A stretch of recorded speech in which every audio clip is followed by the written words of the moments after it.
바로 이어서 정책 설명에 말씀드리겠습니다. 오늘 정책 설명에는 전체 저희 캠프에서 5개 분야, 25개 영역, 100개 추진 과제로 되어 있습니다.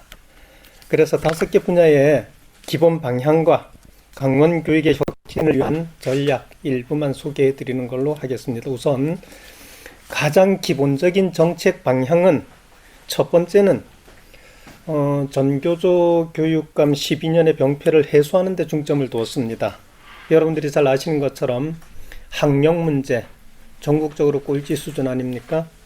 또한 학교 현장은 전교조 협약으로 인해서 편향적이고 이념적인 어떤 교육 행정으로 학교 사회의 불신을 조장하고 갈등이 빈발하고 있습니다. 이런 것이 조정돼야 되겠다 하는 측면에서 고려를 했고, 또 한 가지는 최근 평준화 정책으로 하향 평준화 지적을 많이 하고 있습니다. 이것은 개인적인 어떤 역량의 저하까지 나타나는 것 같아서 이런 문제에 대한 해결을 고민했습니다.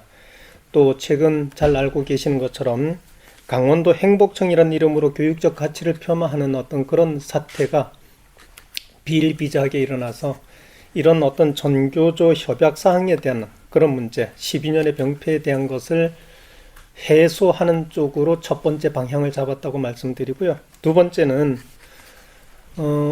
최근에 지금 확진자가 40만 명이 넘어섰다 그럽니다. 코로나 문제 같이 이게 사회적인 문제가 되어 있고, 이런 코로나 문제로 인해서 학교 교육도 원격 교육이 굉장히 활발하게 이루어지게 됐습니다.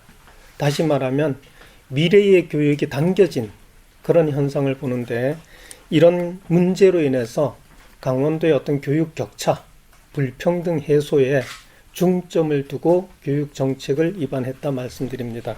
세 번째 내용은 이미 잘 아시는 것처럼 4차 산업혁명 시대에 창의 융합적인 인간, 혹은 이번 2022 교육과정에서 제시하고 있는 자기주도성을 가진 학생들을 키우는 그런 교육의 방향을 제시하고 있는데, 이런 미래 교육적 역량을 키우는 쪽으로 정책 계획을 수립했습니다. 마지막으로 한 가지 더 말씀드리면, 지금 저출산 문제는 국가적인 문제입니다. 그런데 우리 강원도 같은 경우는 저출산 문제로 인해서 작은 학교가 굉장히 큰 문제로 대두될 것이고, 이런 것은 교육의 재구조화가 필요하지 않느냐 하는 측면에서 오늘 정책 설명을 5개 분야, 25개 영역, 100개 과제로 구성했는데, 그 중에 일부만 간략하게 소개해드리고 방향만 제시하는 걸로 말씀드리도록 하겠습니다. 첫 번째입니다. 미래교육 분야입니다. 미래교육으로 자기주도적인 인재를 키우겠습니다. 코로나로 인한 온라인 수업은 먼저 다가온 미래입니다. 인공지능, 드론, 메타버스 등 에드테크 활용 수업을 활성화해서 디지털 웰빙 교육을 선도하도록 하겠습니다. 두 번째입니다. 책임교육입니다. 아이들이 공부의 재미를 느끼도록 책임교육을 실현하겠습니다. 강원도형 학습 역량평가로 배움의 꽃을 활짝 피워서 기초 기본 학력뿐만 아니라 대학 수학 능력 등 모든 학력이 향상되도록 하겠습니다. 세 번째입니다. 학교 안전 문제입니다. 안심하고 아이를 키우는 환경을 꼭 만들겠습니다. 방역 안전, 생활 안전, 돌봄 안전 등 촘촘한 학교 안전망으로 아이들을 안심하게 믿고 맡길 수 있는 건강하고 행복한 학교를 만들도록 하겠습니다. 네 번째입니다. 희망교육입니다. 우리 아이들에게 교육이 희망의 사다리가 되도록 하겠습니다. 강원의 아이들은 모두 행복해야 합니다. 소득 격차나 다문화 혹은 장애라는 이유로 차별받지 않고 교육의 기회가 균등하고 따뜻한 강원 교육을 만들도록 하겠습니다. 마지막 5번째, 열린 행정입니다. 학교 자율 책임 경영이 보장되도록 열린 행정을 실천하겠습니다. 지역사회와 교육 협력 체제를 강화하고 교육 공동체와 함께하는 민주적인 학교 문화 조성으로 학교장의 리더십이 발휘되는 학교 자율 책임 경영을 보장하도록 하겠습니다. 이상 5가지 유대교의 약속을 말씀드렸습니다. 감사합니다.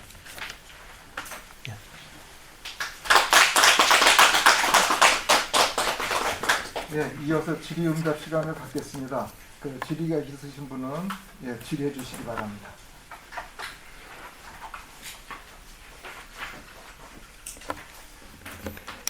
예. 출마를 하시면서 12년 병폐 해소 이야기를 하셨는데 대표적으로 문제라고 생각하셔서 고쳐야 되겠다 이런 것들 좀 꼽아주신다면 다시 한번 말씀해 주세요. 지금 현 상황에서 가장 큰 문제라고 보시는 게 어떤 부분인지 현 문제에서 가장 큰 문제는 결국은 학력 문제입니다. 이 학력 문제는 반드시 해결되어야 될 문제입니다. 저는 학력 문제를 2가지로 생각하고 있습니다. 한 가지는 기초학력, 이른바 사말했습니다. 초등학교 3학년 수준의 학력인데 제가 통계자를 보니까 기초학력은 3.5%에서 11%까지 나오더라고요. 이것은 기본적으로 국가의 책무성이라고 생각하고 학교 존재 이유라고 생각하기 때문에 기초학력 문제만큼은 반드시 해결해야 한다. 그렇게 생각하고 있고, 또 한 가지는 기본학력입니다. 기본학력은 다른 말로 교과학력 혹은 학년학력을 말합니다. 우리 강원도에서는 이 기본학력에 대한 데이터를 과거에는 있었는데 최근에는 제가 찾아보지 못했습니다. 그런데 이웃학교 교장선생님 한 분이 기본학력이 너무 저조한데 어느 정도 저조하냐 한번 확인을 해볼 기회가 있어서 840명 재적 학생들을 대상으로 한번 조사를 해본 적이 있답니다. 제가 직접 들은 얘기니까요. 우리가 기본학력은 보통 이제 40% 이하를 미달로 생각합니다. 그런데 40% 이하 된 학생들이 그때 들은 얘기로는 840명 중에 700명이 넘는다고 들었습니다. 이것을 지금까지는 뭐 조사 별로 하지 않으니까 이거는 또 선생님이 이제 사석에서 이야기한 얘기지만 현재 기본 학력만큼은 그만큼 형편없다라고 판단할 수 있겠습니다. 그리고 이제 한 가지 더 굳이 말씀드린다 이러면 이제 대입 수능 학력이 문제가 될 것입니다. 대입 수능은 사실 학교 교육하고는 조금 거리감이 있는 부분도 있지만 현재 우리나라의 실정으로서는 대입이 굉장히 중요한 교육적 요소이기 때문에 묵과할 수는 없다고 봅니다. 이에 대한 대책은 따로 수립이 돼야 된다고 생각하고 있습니다. 고맙습니다. 이어서 좀 여쭤보면 예. 지금 그 자료나 이런 것들 확인이 어렵다고 하셨는데 지금은 대입 결과라든가 학생들 학력 수준이 공개가 안 되고 있거든요. 이건 교육감이 계신다고 하면 이런 걸 공개하시는 걸 전환할 예정이 있으신지 대입 결과나 그 결과 공개 문제는 우선적으로 진단이 먼저 필요합니다. 다시 말씀드리면 조금 전에 소개한 것처럼 기초학력 같은 경우는 이거는 뭐 지금 일부 단체에서 얘기하는 것처럼 줄 세우기 혹은 경쟁 그런 구도 차원이 아닙니다. 이 기초학력 문제는 의사가 진단을 해야 처방하듯이 학생들의 기초적인 어떤 학력이 있는지를 점검하는 거기 때문에 이것은 공개 대상이 아니라고 봅니다. 다만 기초학력 미달 학생에 대해서는 그들을 처치하고 그들을 도와주기 위한 자료로 활용이 돼야 될 것입니다. 그러나 기본 학력만큼은 요거는 학업 성취도 평가가 이루어져야 됩니다. 현재 국가 수준에서 학업 성취도 평가는 3%로 이루어지고 있는데 학업 성취도 평가는 학력을 확보하기 위해서는 전수평가가 불가피하다고 보고 있습니다. 전수평가를 통해서 학생들을 제대로 진단하고 거기에 따라서 학년 학력이 확보될 수 있도록 지원이 돼야 된다. 이래 생각하고 있습니다. 대입 결과도 공개하실 의사가 있으신지 대입 결과는 기본적으로 지금 한국교육과정평가원에서 결과를 발표하고 있으니까 아마 그 자료를 활용해도 충분하지 않나 싶습니다. 대신 대입 관계는 지금 현재 우리 강원도 교육청에서 대입 지원하기 위한 기구가 우리 교육청 산하에 있거든요. 요것은 독립적으로 운영해서 좀 제대로 지원이 돼야 될 겁니다. 그렇다면 지금 현재 강원교육연구원으로 이관시켜서 독립적인 기구로 활동을 하게 하고, 학생들이 지금 현재 국가 차원에서는 대입을 정시 40% 확대하고 있고, 또 대선 당선자도 지금 정시에 대해서 비중을 더 높게 두고 있으니까 우리 강원교육도 정시에 대비는 해야 될 것입니다. 그러나 현 상황에 90%가 넘는 학생들이 수시로 지금 입학을 하고 있잖아요. 그러다 보니 정시로 만약에 하게 된다 하면 우리 강원도 학생들에게는 굉장히 큰 충격으로 다가올 것입니다. 그것을 완화시키기 위해서도 어떻게 하든 학력은 확보를 하고 증진할 수 있도록 노력을 해야 되리라고 봅니다.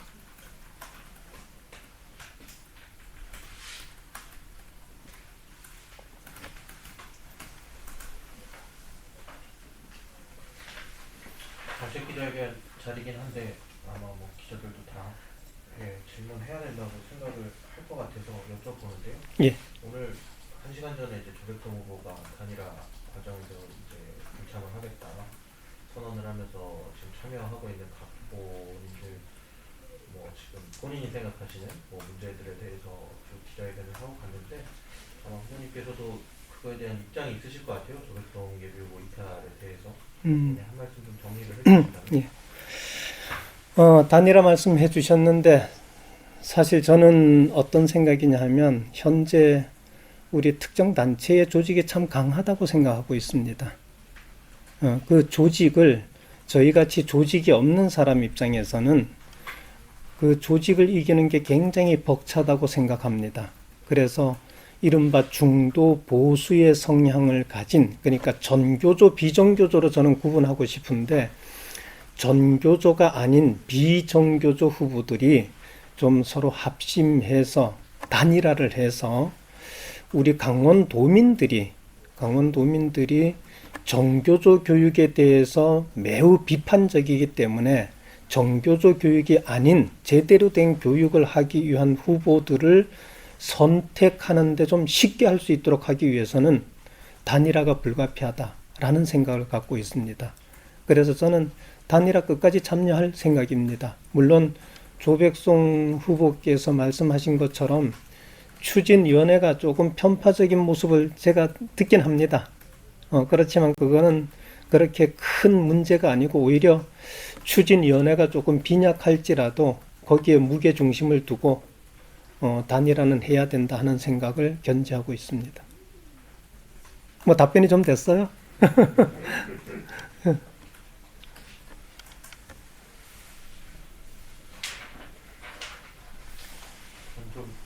뭐 어떻게 보면 좀 어찌됐든 단일화가 예. 말씀하신 대로 전교조와 비전교조의 구분으로 비전교조 후보들이 단일화를 해야 된다는 건, 하지만 지금 어쨌든 단일화에 참여하는 후보는 3분이 남으셨고 예. 단일화의 의미도 조금 많이 이제 나중에 쭉 이대로 간다면, 지금과 같은 구도로 간다면 좀 퇴색될 것 같긴 한데, 뭐 그거에 대한 좀 혹시 뭐 보관은 있으실까 해서요. 일단 뭐 일부 후보 중에서는 단일화를 애초부터 안 하겠다 하고 하신 후보도 있지만, 그러나 그거는 도민의 뜻이 아니라고 봅니다. 제가 많은 도민들을 만나보니까 도민들 대부분 교육에 조금이라도 관심이 있다 이러면 단일화를 먼저 꺼냅니다, 사실. 그래서 저는 그게 결코 뭐 잘못된 거라고 생각하지 않고 중요한 가치라고 생각하고 있습니다. 그래서 우리 중도 보수 후보들이 좀 이렇게 제대로 강원, 뭐 초점은 그거 아니겠습니까? 강원 교육이 제대로 가는 거 아니겠습니까? 그 현재 12년 동안의 정교조 교육감의 병폐에 대해서는 도민들도 이미 이제 다 알고 있으니까 이것을 바꾸려면 결국은 도민들이 선택을 좀 쉽게 해주는 게 후보들로서도 마땅한 도리 아닌가 생각합니다.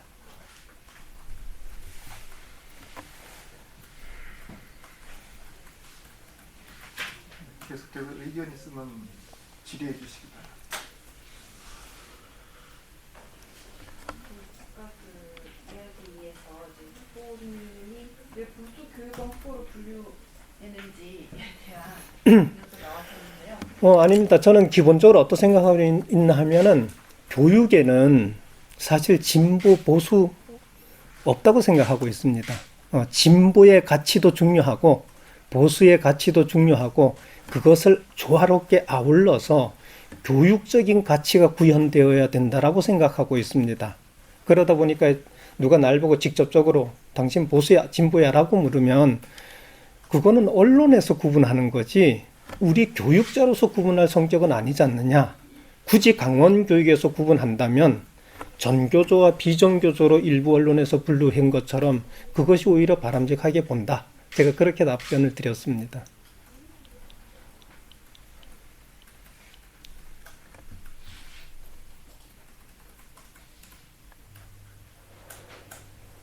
또 다른 말씀?